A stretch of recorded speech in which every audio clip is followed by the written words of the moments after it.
Good evening and welcome to the third of our virtual Lenten suppers.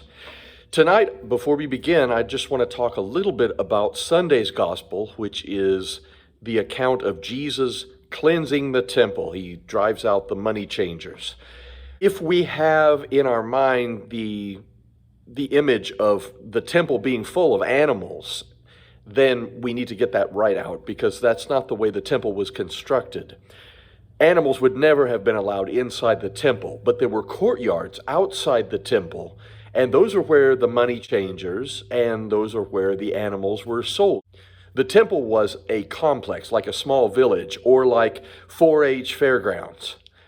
A large part of the temple courtyard was an open-air market, and this is where people bought and sold religious goods. And this outer area was not restricted, so Gentiles, non-Jewish people, and Jews alike could enter this part of the temple area. Many times, the sellers of the sacrificial animals were Gentiles. They were non-Jews. Now, all this took place at the time of Passover, and Jewish people would have needed to buy animals in order to sacrifice at the Passover, to make their annual offerings. And they were changing money into the currency of the temple. This is what we have to understand. The money changers and the people who were selling animals outside the temple were doing nothing wrong. In fact, they were providing a useful service for the faithful Jewish people who had come to the temple to observe the Jewish Passover. And this is what makes it all the more amazing what Jesus does. If the buyers and the sellers and the money changers were doing nothing wrong under the Jewish law, then why would Jesus drive them out? Now we can see more clearly why the Jewish authorities viewed Jesus as a dangerous revolutionary and a troublemaker. Passover was a huge deal in Jesus' day. Think state fair, except religious.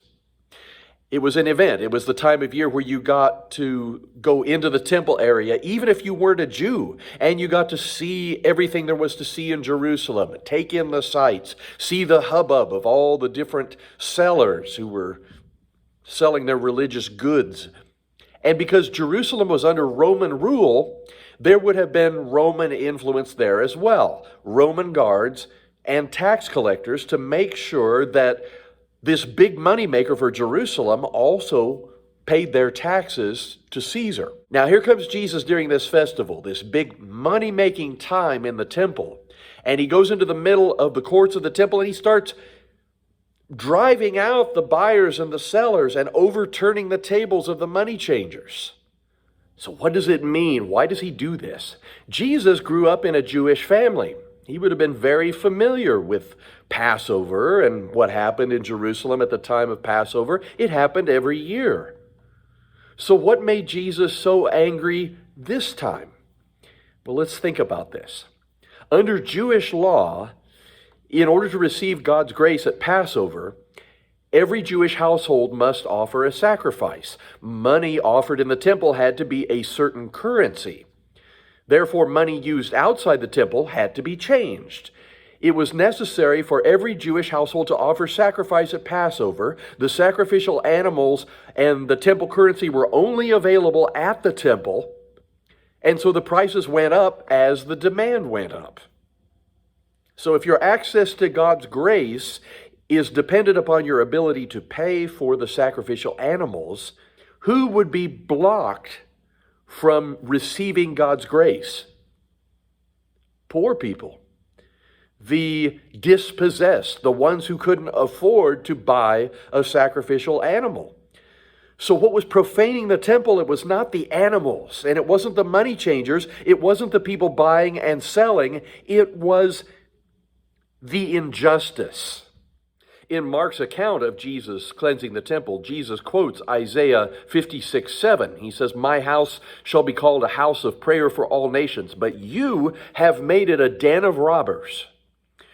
God's grace is a gift, which means it's free. We can't buy it, we can't earn it, we can't work our way into God's grace. Yet, both Jew and Gentile, by making God's grace contingent upon people's ability to pay, to provide sacrifice, they had turned the grace of God into a commodity that was only available to the highest bidder. Even though this was acceptable in the eyes of society and in the eyes of the religious authorities, it was not right in the eyes of God.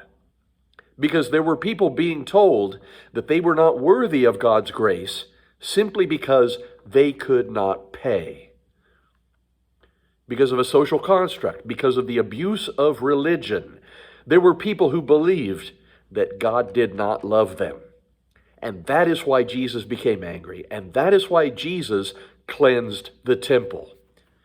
For as we will see in our skit tonight, it is the cross of Jesus Christ that makes us all family. During Lent, we remember the events that led up to the crucifixion. Jesus had come to bring hope and light to the world, but at every step there were those who could not accept the power of that light. He brought grace and forgiveness, but these gifts were often rejected by those filled with great love for other things. We read in the Gospel of Mark, as Jesus was going on his way, a man ran up and knelt before him and asked, "Good teacher, what must I do to receive eternal life?" "Why do you call me good?" Jesus asked. "No one is good except God alone. You know the commandments: do not commit murder, do not commit adultery, do not steal, do not accuse anyone falsely, do not cheat, and respect your father and mother." "Teacher," said the man, "ever since I was young I have obeyed these commandments." Jesus looked straight at the man with love and said, "You need only one thing more. Go and sell all you have and give the money to the poor, and you will have riches in heaven.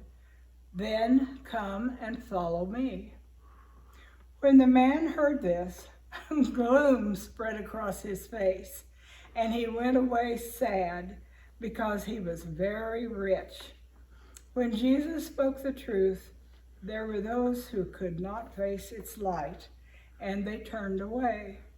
Every time one of these turned away, a little of the light that had come into the world was put out. Yeah.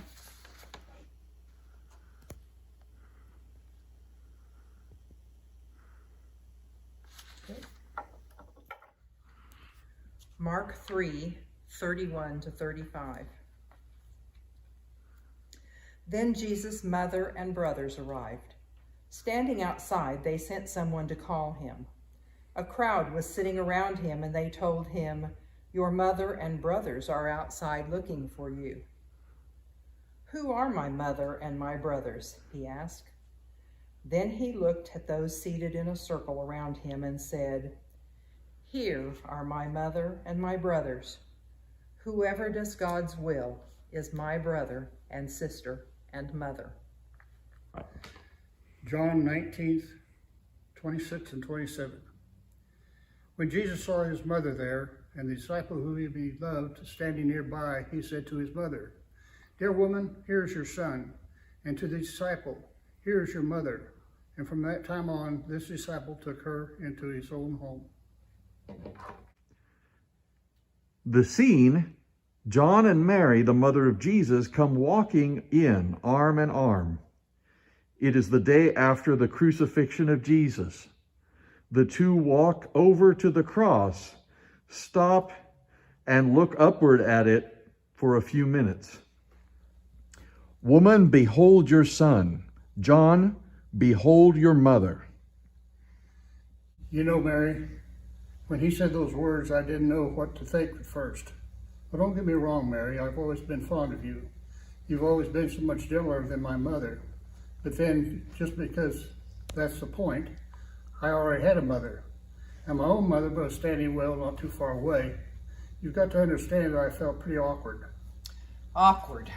I certainly know that feeling when it comes to my son Jesus, that is. I don't know what happened exactly. We used to be so close. I remember when he was a young child, his eyes had so much sparkle. When he discovered something new, he'd always share it with me. He liked helping me around the house, too. Of course, when he got a little older, he would spend more time helping his father with the carpentry work. That didn't bother me. I expected that. He needed to learn the trade, and he learned it so well. I don't know what I would have done without him when his father died. And now, I've lost him too. This has all been so hard on you, I know. Yes, it has. Anyway, as I was saying, as he grew up so fast after his father died, he helped with all the things his father used to do. I was glad then that he grew up fast. Later, it didn't seem so wonderful. More and more, his mind seemed to be on the things away from home. There was a lot of tension between us. I guess I always knew that one day he would be leaving home, but I didn't know how hard it would be. He would be gone for so long, and he didn't write often enough. Then I learned that some of the things he was teaching were making people angry. People talked about how much danger he was in. As his mother, it frightened me. So I got the family together and we went to talk to him. I wanted to convince him to come home where he could be safe. I know I probably shouldn't have interfered, but what he said then that really made me feel awkward. He said right in front of everybody, "Who is my mother and who are my brothers?" And then he stretched out his hands toward you, John, and the others. And he said, "Here are my mother and my brothers. For whoever does the will of my Father in heaven is my brother and sister and mother." Talk about awkward. I felt like falling into one of the cracks in the street. At the time, it felt like he cared more about his cause than he did about his family. I didn't really understand that cause at the time. I can't say that I really understand it even now. I'm sure it was awkward for you, Mary, but I know that he didn't mean to hurt you. He just had to break away. I'm sure he'd like to stay home with you, but in order to accomplish his mission, he had to leave behind him the things that were safe and comfortable. It was easy to leave behind that which you no longer need or care about. It's much harder to leave behind your warmth and your security. Whether that's why he demanded that his disciples be courageous enough to leave behind their fathers, mothers, and sisters and brothers, only then could he know that they were dedicated to their mission as he was. It wasn't that he loved his cause more than he loved his family. It was just knew that the only way to accomplish his mission was to be best, love his family and every other family as well. Yes, I'm trying to understand that, but right now I think I would have traded it all. The angels and the star of long ago and the mission you keep speaking of, just for the chance to have my Jesus as a normal son who was still alive. I reacted differently to his words. I always felt so close to Jesus. It seemed to me that we were kindred spirits. We were both dreamers. It was never like that with James and me. Well, James and I are brothers, and I do love him, but we always fought so much. You know how brothers are sometimes. I certainly do. It always seemed like James and I were competing. It was never like that with Jesus. I always felt that he was more like a real brother should be. When Jesus talked about us being his brother, sister, and mother, well, it confirmed what I already was feeling. I hope that you don't feel hurt by that. Not anymore, John, my son. As I said, there were times when I felt like Jesus no longer cared about his family. But when he called you to be like a son to me, then I knew. Not only did he love humanity in general, but he still loved me. He cared about my welfare and what would happen to me after he was gone. It was hard to say whether my tears at the time were because of his suffering or because I knew that he cared. John, I know how much you meant to him. You were like a brother to my Jesus. I'm proud to call you my son. In so short a time, I've come to prize our relationship too, Mary. Oh, I still love my mother, Salome. She has done so much for me, as did my father Zebedee. But Dad never really understood me. We were wealthy fishermen, and he couldn't understand why James and I would leave the business to follow some poor wandering rabbi. And Mom always pushed me so hard. I still remember how she'd go to James and me into trying to get Jesus to give us favored positions in his kingdom. Well, she meant well, but I'm so much more myself with you, Mary. And we have our love for Jesus which binds us together. Yes, it does. And I think that's why his words from the cross were so important. Not just for us, but for others who might like us, who might be like us. So many people are alone in this world with nobody to care for them. And others feel out of place in their own families. Yes, they do, especially in times like this. We all need the closeness of being a family. For some people, that family is formed by blood relationship, and that is a beautiful and precious thing. But for all of us, perhaps there can be a family formed by the blood shed on this cross.